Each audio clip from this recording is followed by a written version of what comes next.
So, hi guys! Kumusta ang araw nyo guys? Dito sa amin guys, napakainit sobra. Kaya nga po dito kami ngayon sa labas ng baby ko. Kasi nga guys, pawisin yung baby ko. Kaya lumabas kami guys. Kumusta yung araw sa inyo guys? Sobrang init ba? Mas maganda sana ngayon guys, probinsya guys, kahit sa sobrang init ng panahon, malamig naman yung hangin.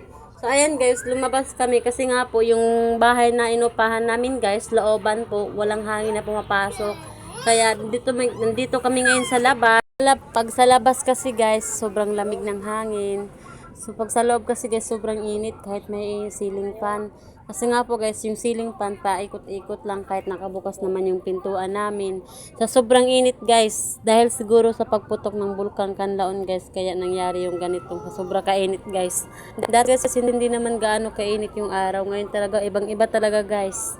So, ayan guys, for the mo tayo dito sa labas. So, hello nga po pala sa lahat ng mga followers ko at sa mga viewers guys. Thank you po. Thank you po sa pag-support sa aking mga video na upload araw-araw guys. Tulungan lang po tayong magpaangat. Engage is the key guys. Makikipag-engage lang tayo guys para angat na tayo guys. So, ayan guys, pinakita ko sa inyo sa sobrang init talaga ng araw. Kasi nga guys, ang aga-aga ko po niligo yung baby ko na maliit tsaka yung kuya. Mamaya naman tanghali guys, is papaano ko na naman yan. Mamayang tanghali guys, babanlawan ko naman yung tubig yung maliit.